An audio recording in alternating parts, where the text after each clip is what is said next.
Brave there, work hard. I presume therefore you take your work seriously. But does that mean that like in the studio and etc. when you get your stuff together, would you go as far as say you're a perfectionist? Yeah, I would say I'm a perfectionist. And probably a workaholic too. I like to make sure that things are right with myself and D12. It's like I hear things that, I hear things sometimes, I find myself hearing shit sometimes that Dre don't even hear. Do you know what I mean? It's like when we get in the studio, like I learned so much from Dre, like, and from being around him so much that now I learned break beats, what different break beats sound like. I'm in the studio one day and I was like, my DJ Head played a beat, break beat, and I was like, yo, that's a substitution beat, ain't it? And he turned around, he looked at me, laughed, and he said, you're becoming a producer.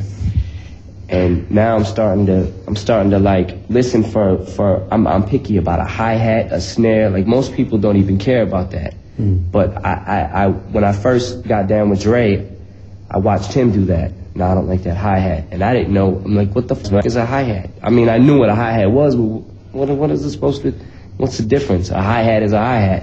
Now I know that it's not. So from the hi-hat to the snare to the vocals to the finished product to the mix down to the mastering, I'm involved in everything that I do, and every record that I produce and everything that I'm on, I'm involved in it like 100%, you know, just to make sure. Right, and for the Slim Shady album, you did 3 shows a day, so you didn't just want to make good music. What you wanted to do was be a success. Yeah, definitely. The most shows we ever did was 2. I think there might have been a couple of times we did 3. Yeah. We've done like 3 shows in one day, I remember. Barely. But, okay, but like when people say that, like you, for instance, like, you know, you challenge notions of respectability and responsibility in mainstream entertainment and that, does that mean anything to you, or do you care? You're just doing what you do? Like breaking down barriers to a point. I just do what I do. I don't believe, as far as like you have your boy bands and your Britney Spears and your NSYNCs that want to be role models to kids and things like that, which is cool, or whatever, but, you know, that's their business, but that's not real, and that's not how the world is.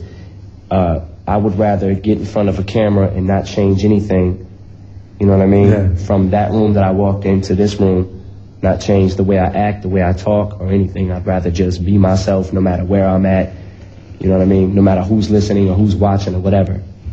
You know, and that's just how I am. I believe in just being myself. But then is it a nice thing also maybe to be the main guy in rap, the main guy in rock, and the main guy in pop, in teen pop, all in one go, which nobody else comes anywhere near? I don't consider myself the main guy. Well, that's what I say. Like there are some people who would buy Eminem and love Eminem, and honestly, you could be a member of NSYNC to a point to some of them, and they wouldn't necessarily know. Like you're that all pervasive. You go right through every demographic. Record buyers. Yeah, I mean, there's probably people that like NSYNC's record that like my record or whatever, but I'm sure that they don't like the same songs as like my real fan base likes. Yeah. Do you know what I mean? Yeah. They're probably gonna like the real Slim Shady and maybe 1 or 2 other songs. Well, actually, on my last album, I don't think I had too many other happy songs on it. You've been called the voice of real America. There were other voices of other parts of real America, I'm sure, as well, but do you accept that one?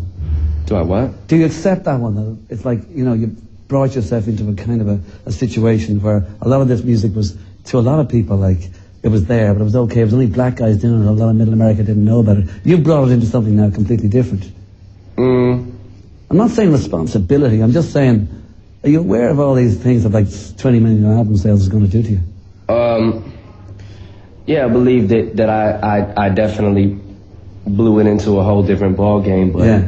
I also believe, I'm not stupid, I believe that I don't necessarily consider myself an exception to the rule or whatever, like, you know, white people can rap or white people are supposed to, or whether they are or they're not or whatever, but I do believe that I'm one in a million probably. Yeah. Do you know what I mean? Who I don't know, who do it like I do it.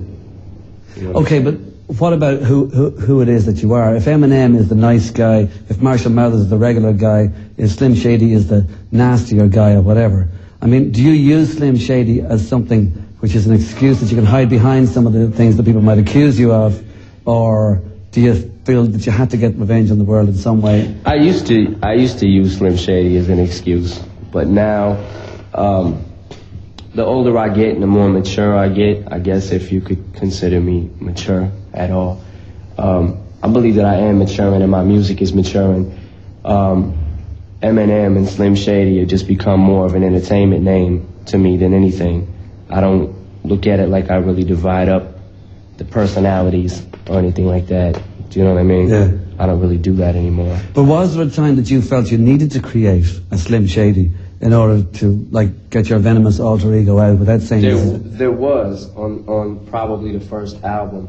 Yeah. And my EP, when I first thought of the name Slim Shady, it was originally from my group, D12. We had called it the Dirty Dozen back then. And when we were all solo artists, that was our dream, to be solo artists, but we also wanted to rap in a group too. Yeah. So that's what we were going to call it, was Dirty Dozen. And when we rapped with the group, we decided, okay, everybody's going to have aliases. Everybody's going to have different names they go by. Like Proof is going to be Dirty Harry, and Tanan is going to be the con artist, and Eminem is going to be Slim Shady. That was my name, my alias for that group. And then I just happened to be the first person to get the deal out of the group with Dre, and then just came back and got everybody. And Slim Shady was like such a, like, it was fun to kind of build this character up, this whole persona or whatever, and just do and say whatever I wanted to do and say at first, and then it became just like something inside of me. It was like, yo, this is like me all the time. This isn't just, do you know what I mean? Yeah, this sure. isn't an excuse or something. This is just me. But like an awful lot was written about Eminem, not just in the music comics, but in the daily newspapers and the news pages, etc. Do you think people take it too seriously? Or maybe not seriously enough? I think some people take it too seriously. It's just music, man. It's just entertainment. But, you know, there's people that take it too seriously and just don't get it, and it's funny to me because all I can do is sit back and laugh at them. Like, you just don't get it. Yeah. It's like, it's kind of like a joke.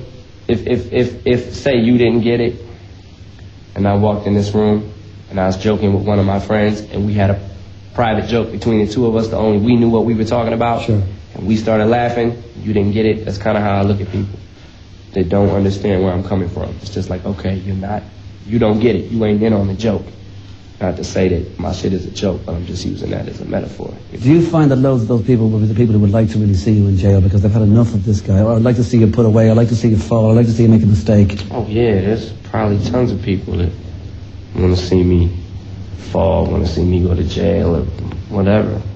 My mother probably wants to see me fall, you know, but I mean, I'm at the point now where it's like, how can I worry about any of these people and what they think? Yeah. You know, I never cared before. Why would I start caring, especially since there's more people that have opinions of me now than I ever could have even imagined. Yeah. And, you know, sometimes it's a lot to take in, it's a lot to deal with, so I just don't. Well, one of the main things you'd be annoyed about your mother was the fact that you didn't have the money at the time that she sued you for so much money.